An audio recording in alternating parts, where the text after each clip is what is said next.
कैसा आंदोलन, इसी पर बातचीत करने के लिए हमारे साथ भारतीय जनता पार्टी के नेता प्रवक्ता संजय सिंह हमारे साथ मौजूद है, कांग्रेस से अनुज अत्रे हमारे साथ मौजूद है, साबिक मलिक किसान नेता भी हमारे साथ मौजूद है और साथ ही साथ भोगेंद्र पाठक डेप्यूटी एडिटर सहारा समय नेशनल न्यूज चैनल हमारे साथ मौजूद है। सभी का स्वागत है। संजय जी, सबसे पहले आपके पास आऊंगा। सरकार और पुलिस कहीं न कहीं आज बैकफुट पर दिखाई दे रहे हैं।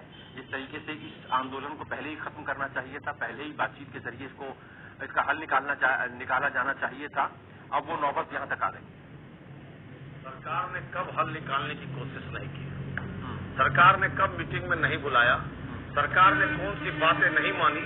130 करोड़ की आबादी में अगर कुछ लाख कुछ हजार अगर ये डिमांड करे कि ये नीति हमें सूट नहीं करता, इसे वापस कर दो, क्या भारत के राजनीति में, भारतीय स्वाभिमान में किसी बनाए हुए नियम को लागू किया जाता है, उसमें संशोधन की जाती है, उसे वापस करने की जिद की जाती है।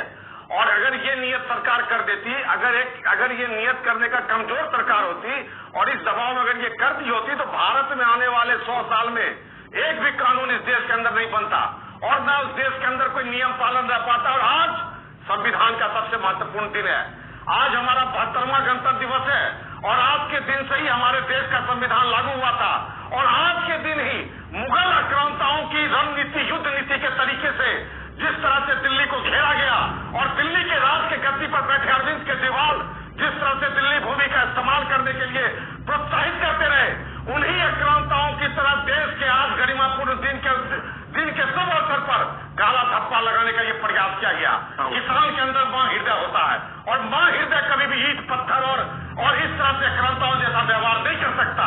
ये आक्रांता जैसा व्यवहार अगर कोई किया है तो वो कहीं न कहीं से देशद्रोही के रूप में है। आज के अवसर पर इस तरह का कार्य करना, ट्रैक्टर से पुलिस को रौंदना, पत्थर फेंकना, बताए हुए रूट को तोड़ना, ये सब काम कोई देशद्रोही की कर सकता है। हम समझते हैं कि भारत सरकार ने कहीं न कहीं ममता भर के, कहीं न कहीं इंतजार करके, हमें लगता है कि शायद कुछ गलत तस्वीर पेश, शायद गलत तरीके से इनको सोचा होगा।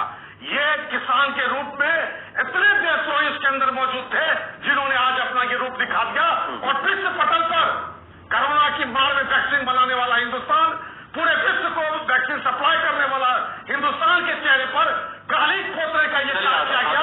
इस सब के ऊपर देशद्रोही का मुकदमा चलाकर इसको जेल के अंदर करना चाहता हूँ। संजय जी, आता हूँ आपके पास। जाएगा, छोटे छोटे टुकड़ों में बांट दिया जाएगा, इनको ज्यादा लंबा टाइम दे दीजिए, थक जाएंगे, अपने आप वापस चले जाएंगे और उसके बाद सरकार की मंशा साफ थी। कांग्रेस का बड़ा आरोप जवाब। आप कैसी बात करते हैं? One market one nation theory Congress की थी। कांग्रेस की नीति थी कि किस तरह से इसको बढ़ाया जाए। भारतीय जनता पार्टी ने उसी नीति को संशोधित करके उसको प्रयोग में लाया और इन्होंने अपने मैनिफेस्टो में लिखा था। इसलिए वो इस बात का बेठम बयान करना या बंद करे कि एक बार भाई साहब जवाब, हाँ दीजिएगा, एक बार दीजिएगा, ये नीति गलत थी या सही थी, ये बात तय कर दे। मैं एक किसान हूँ, मैं चाहता हूँ कि ये जो नीति बनाई गई सही नीति बनाई गई। इस देश में हर अधिकार, जैसे आज संविधान दिवस है, एक तरीके से गणतंत्र दिवस है, हर एक बार जो नियम बन गया, सदन में पास हो गया, आज एक्ट कानून का रूप ले लिया, उससे मुझे लाभ है, आप किसी के लाभ को रोक नहीं सकते। इस तरह से सैकड़ों किसानों को लाभ है। अब तीसरी बात रही, किसानों को कोई आतंकवादी नहीं कह रहा, ये कहा गया किसानों में मातृत्व होता है।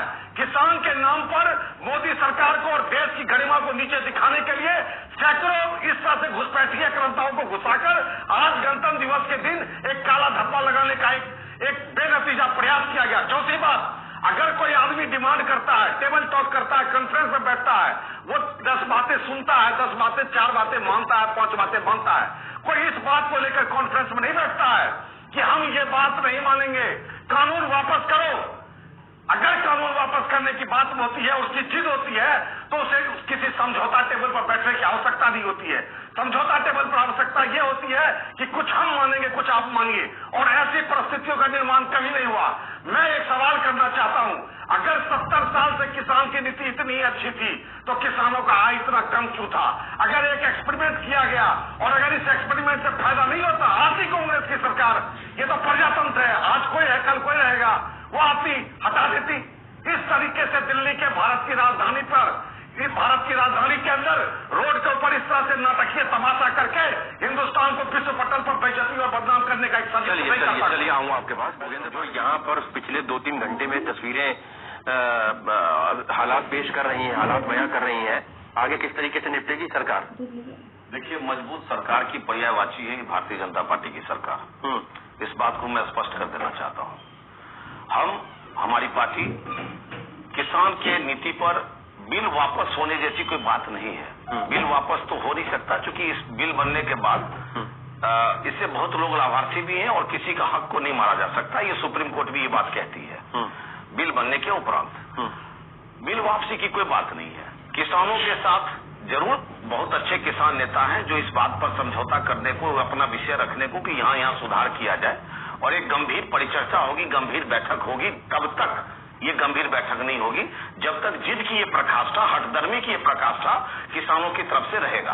हम समझते हैं कि आज के बाद, आज इस समय के बाद जो आज भारत के अंदर एक तस्वीर पेश की गई है, किसान इसको गंभीरता से लेगी और मजबूती से सामना करके उन नेताओं को सामने लाने की कोशिश करेगी जो इसके ऊपर बैठ के एक परिचर्चा कर सके और देश के हित में जो संकल्पित विषय है उसके ऊपर चर्चा करके कोई हित का निर्णय ले। हम समझते हैं कि किसान के हित के लिए भी, राष्ट्र के हित के लिए भी और सरकार के हित के लिए भी से तो बात नहीं बनी। 10-11 दौर की बातचीत के बाद तो ये हालात बनने पड़े। किसान के सब्र का इम्तिहान लिया, किसान का सब्र जब टूटा तो सड़कों पर दिखाई दिया।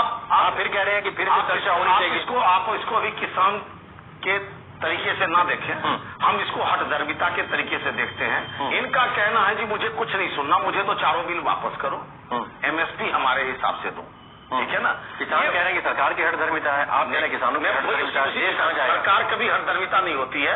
सरकार संसद में बैठकर किसी कानून को पास करती है, कानून में संशोधन की स्थिति होती है, कानून के वापसी की स्थिति नहीं होती है।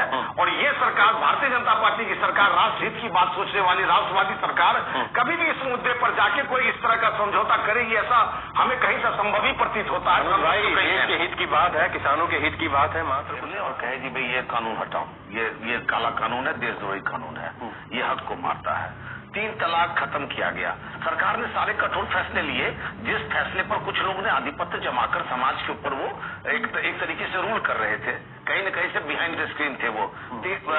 3 तलाक हुआ तो 3 तलाक में भी बहुत लोगों को नुकसान हुआ। इसका मतलब ये नहीं कि उस कानून को वापस करो।